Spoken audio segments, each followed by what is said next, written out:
Overwatch Season 16 has finally started and a refreshing wind of change is blowing on the meta.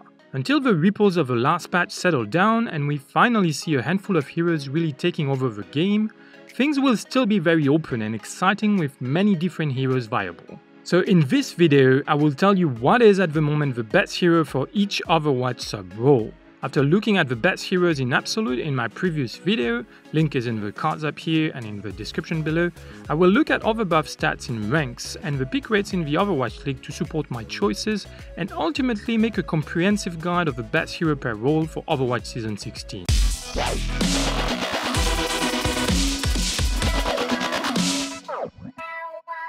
Hey guys, Alex here for Overwatch Limbo, bringing you a true experience of a competitive mode to learn, improve and grow together as better players. So if you're new here, I publish every 3 days guides, reviews and debunked videos to dig deeper into my Grandmaster journey. And from now on also trendy topics analysis like this one. So consider subscribing for more content like this and hitting that bell icon to make sure to be notified of all my future content. Okay, just a little disclaimer first before starting the talk. Like always with other buff stats, the data I consider in this video is tied to the balance of the game at this date, May 2nd, 2019. With the next patch, things might change and if it does, I'll make sure to update the selection in the description. Also, for the sake of relevancy, I'm not considering heroes with less than 2% pick rate. So Torb, Sim, Brigitte and heroes as such won't appear in the list. Finally, it's obvious, but I'll say it nonetheless. It's not because a hero has a better win rate that it will be a better choice in every game. A lot of factors has to be considered. The map, the team composition, the enemy picks, and more importantly, how good you are with that character. So don't pick a hero because he's the best in his category and you think you need to fill that role. Always play heroes that you're really good at. That being said, let's get it started. So let's begin with the tank category, and first is the main tanks. And the winner is Orisa.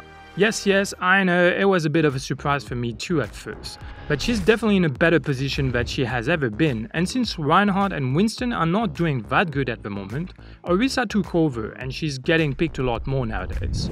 In a recent interview with Overwatch Central, Evil Toaster, a famous GM player and streamer that mainly play main tanks, talked about Orisa's advantages. He explained that Orisa is way more useful in ranks now because she is much more independent and able to deal with all the CC and burst damage by herself because of her Fortify and Shield, while she can drop in the heat of a battle while staying away from it and avoiding that way any kind of AoE ults like EMP or Graviton Surge.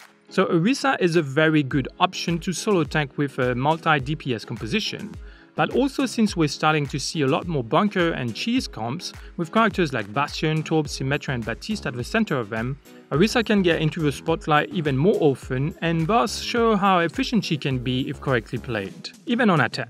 And that's why, unless Blizzard buff Ryan and Winston and until the new talent tank that we all expect joins the Overwatch cast, Orisa shall be considered the #1 main tank. Let's continue with the off-tank role. And the winner is Roadhog. And that's also kind of a surprise, since until a few weeks ago, D.Va and Zarya were uncontested in that position for a long time. But in the patch 134, D.Va received a substantial nerf to her defense matrix. And in patch 135, Zarya received a nerf to her particle cannon alternative fire's explosion radius. Small changes that combined with the evolution of the meta towards more flexible compositions and a few buffs to DPS heroes made D.Va and Zarya less impactful. So a hero like Roadhog, who seemed almost forgotten a couple of months ago, could rise and shine again. The hero itself hasn't changed recently, but his sustainability and ability to secure kills fast and store points are unique among tanks, making him not only a good tank to play in a multi-DPS composition, but also the perfect partner for Orisa, enabling that way the hard hook combo, so efficient against cheesy comps. Moving on to the dive tank category. Yes, I know, dive is not really a sub-role, but a playstyle or a strategy. I just wanted to highlight the best high mobility tank, and that is obviously Wrecking Ball at the moment. In fact, Hammond's pick rate has been consistently increasing since Overwatch League pro player displayed some fantastic gameplay within Season 2, but was still only around 2% until mid-April.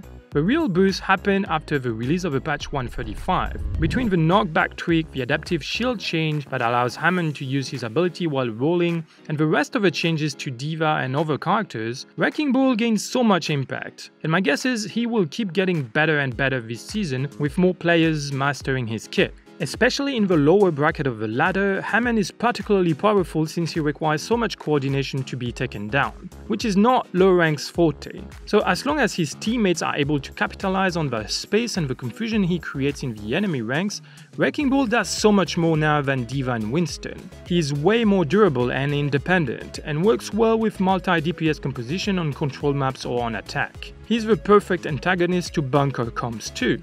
The only issue is that he requires so much practice to be properly played, and it's very easy to just feed the enemy some ult charge if not assisted by teammates. But overall, Wrecking Ball is the rising star of this season 16, and he's definitely a force to look out for.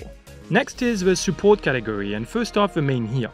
And the winner is Mercy. Actually, Mercy and Moira are very close to each other in terms of overall pick rate and win rate. Moira is better in Bronze, Plat, Diamond and Master, while Mercy is better in Silver, Gold and GM. Note that Ana is the most picked main healer from Gold and upwards, but her win rate, even in non-mirror matches, is superior to the other two only in Master and GM. So basically, if you are in the top tiers, then Ana is still the best main healer, but below Master, Moira and Mercy are more viable.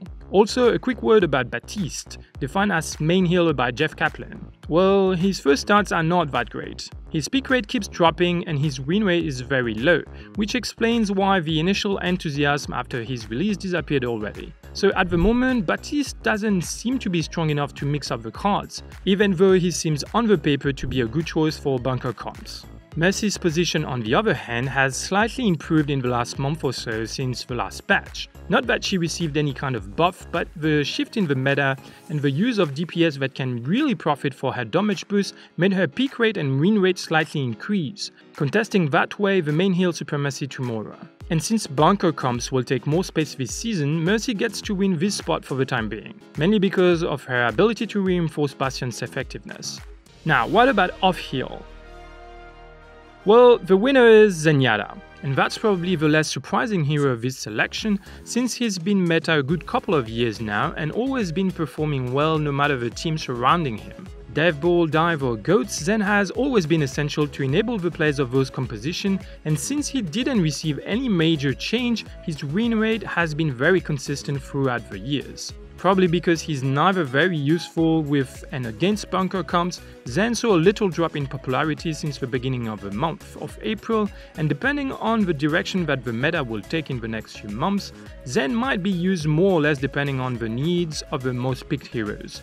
But so far he's still doing pretty good, on par with Lucio, but with a way better win rate, the best among supports after Brigitte, whose pick rate is rather low compared to a few months ago. In those terms, maybe she's been nerfed a bit too much, but it was a necessity to break the GOATS meta apart and allow more heroes to be playable again in high ranks. Let's take a short break so I can remind you to stay until the end to hear my biggest mistake in my latest placement matches and how to avoid it in order to gain more SR. And if you enjoyed the video so far, please hit that like button and share it with your friends to help me grow this channel into a true community asset. Alright, let's move on to Area of Effect Heal. Again, that's not really a sub-role, but I felt it could be useful to indicate the best Aoe healer since bunker comp is starting to be a thing again. And even with the addition of Baptiste, according to the stats, the winner is Lucio.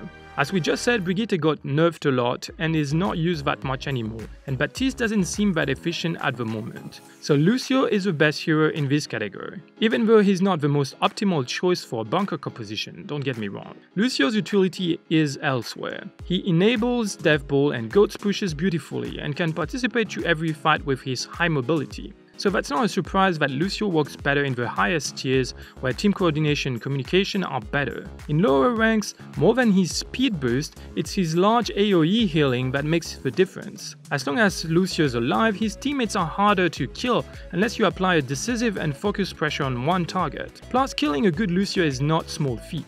Next comes the DPS category, and first the long range characters, and the winner is Ashe.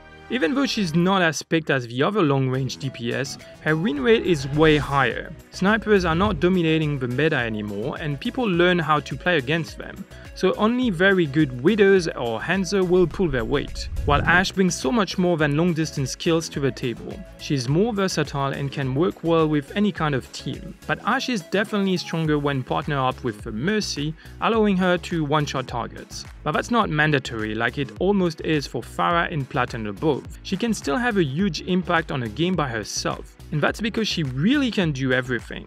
Burst damage to finish targets fast, AoE effect damage with her dynamite to weaken brawling comps, controlling high ground and keep the sky clear of pharmacy threats, stalling points and creating space with Bob. She's kind of a jack of all trades. She doesn't excel in anything, that's why she's not used in the Overwatch League by the pros and not that picked in GM compared to other DPS, but she can definitely prove herself very useful in most ranked games.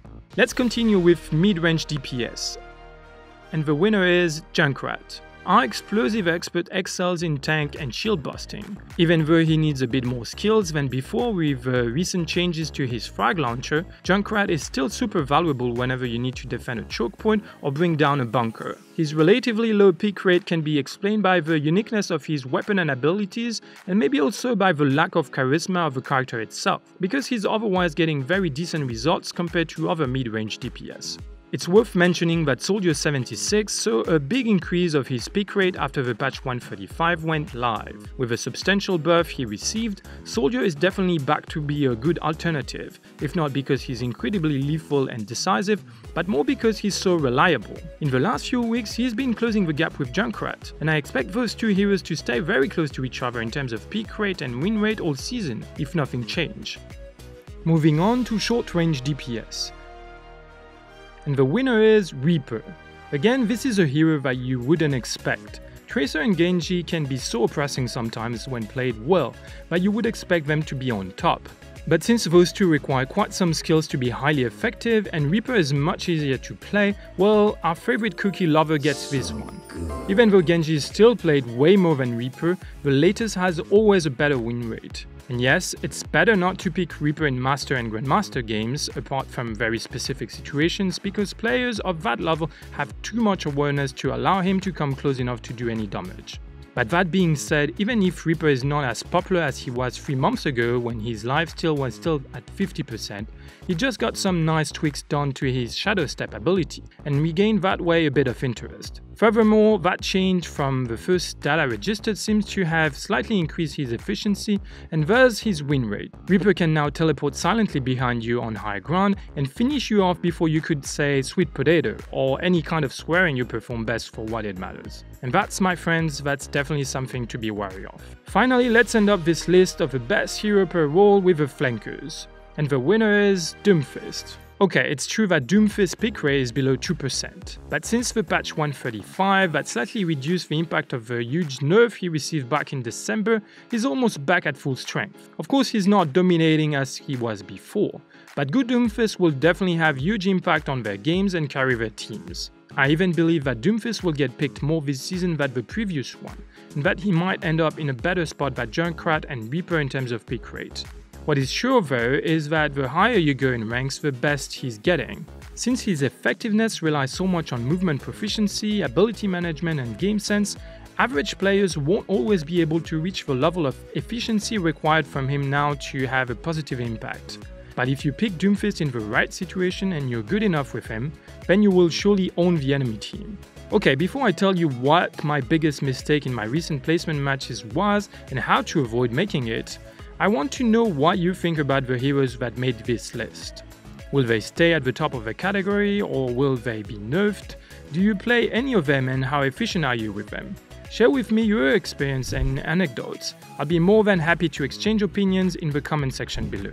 Also, if you enjoyed the video and want more content like this one, make sure to leave it a like. It really helps the channel growing and keeps me going. I will be publishing in the next couple of weeks a how to learn a new hero video featuring a GM coach and more content on my Grandmaster journey in Season 16.